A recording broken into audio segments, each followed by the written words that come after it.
So the other day I made a video talking about Ordeal Call 3 Part 3 releasing, and one of the things that I was saying that, oh, I'm a little kind of just disappointed that they didn't give anybody a buff, and the person I pointed out specifically that could have gotten a buff was Kiara, because I'm like, you know, they could definitely do things with her, because with her first skill over here, she is a little bit burst damagey, right? Where like it's still a very strong skill, especially in combination with her second and third skill, her NP being as strong as it is. But I'm like, you know, they can give her something else. In 2024, you can give her some type of longevity, whether that be, you know, like an attack boost, an arts card buff, just something that she can carry on to multiple turns to kind of help her maintain that damage. Because one of the issues that I think she does have right now is that once you fire the first NP with this up, you see, you know, pretty big damage, right? Like her damage is not quite as bad as it used to be, especially with, say, the NP upgrade that she got a couple years back. But then after you fire subsequent NPs following up after the one where this goes away,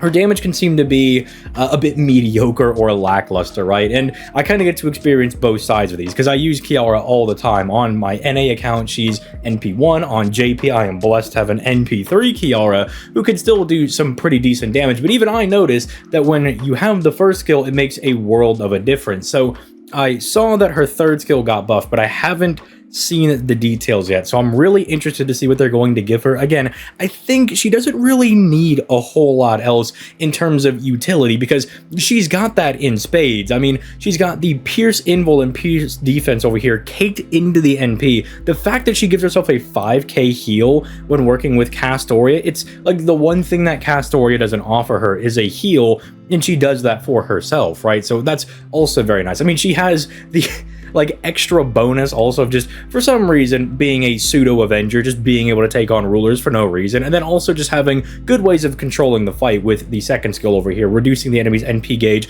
and then being able to yeet all of their buffs. Like, it's just very, very strong. So let's just go ahead and start looking at this and see what they added, because it's okay. So it's party power mod against good for 3 turns by 30%. She charges the entire party's gauge by 20% and overcharges their NP stage by 1 for 3 turns. Are they smoking?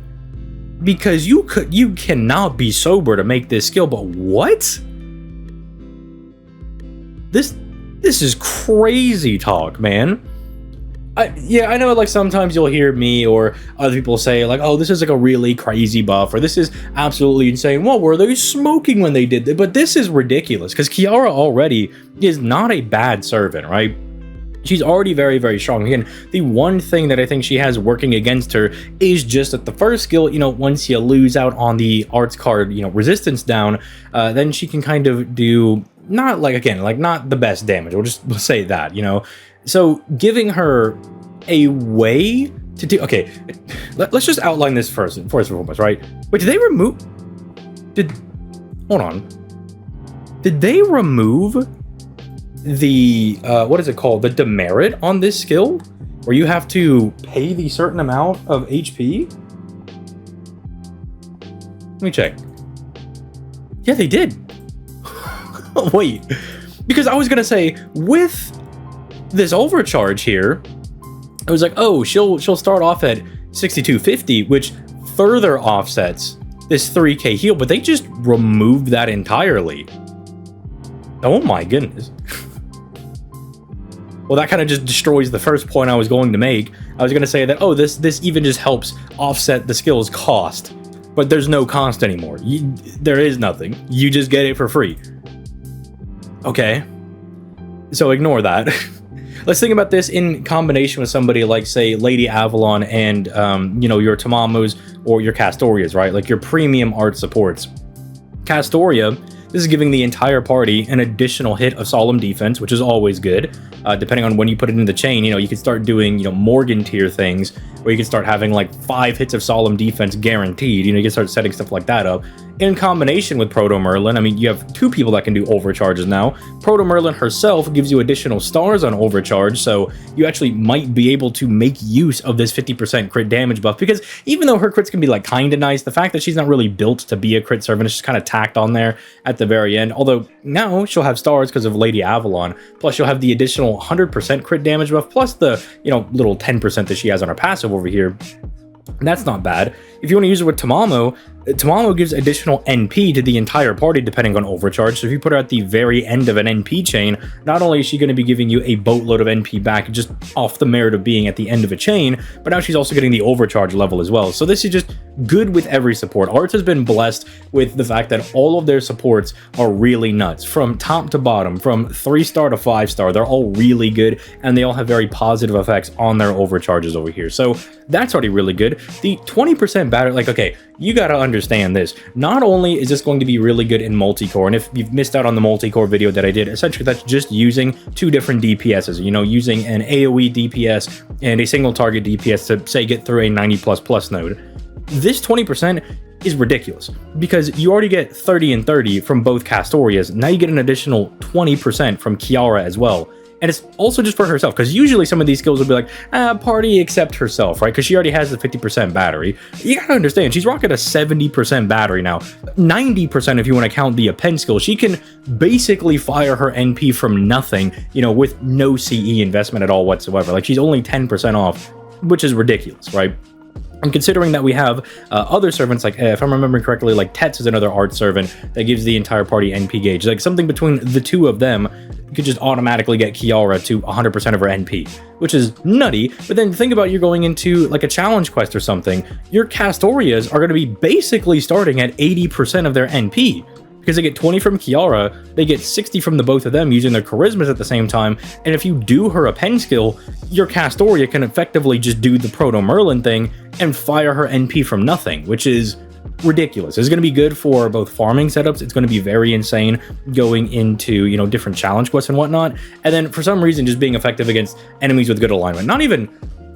Dude, like, there are so many people in here, and this is where like being an alter ego benefits her, because sure, you can look at like all of the knight class guys here and be like, oh, she can't take all of them, but look at everybody from Rider down. She can fight pretty much all of these guys, even the rulers, right? Normally some servants with these are stopped by rulers, but again, she's, you know, effective against rulers. For some, I know the reason, but again, for some reason, that's just an extra thing, you know, that's tacked onto her. That's something that she just has as a passive skill.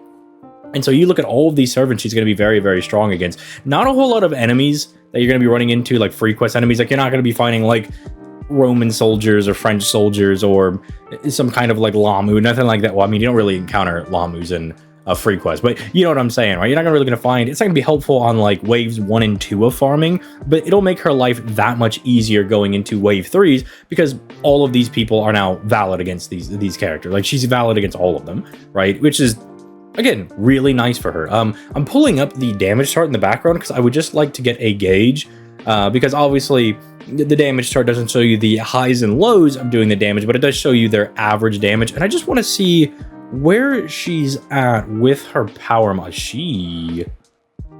That is some pretty decent damage. Now, again, keep in mind, this is also with the arts resistance down, but that's not bad damage. That ain't bad. I mean, for an AoE, I don't know, dude, that's pretty good. That's pretty solid for it, especially if you just need her to, say, clear one wave, right? You just need to use her for the final wave on something. She'll be absolutely cooking that. So, yeah, let me know. And by the way, I realized that whenever I pull up the damage chart, it kind of blocks their faces. This is the one that's Kiara right here, the one that I'm highlighting right now. But, yeah, let me know in the comments down below what you guys think about this. Oh, man, do I have to do, like, a Kiara appreciation video? Do I have to do one of those? Nah, I'll wait for this to come out on NA. I'll save the appreciation post for when she gets his buff on NA in, you know, 2 years from now. But hey, it'll be worthwhile when it does hit. So with that being said, let me know what you guys think in the comments down below. And with all that being said, I already said that, so I'm actually just gonna I'm just gonna skedaddle. It's super early in the morning, but I'll get you guys in the next one.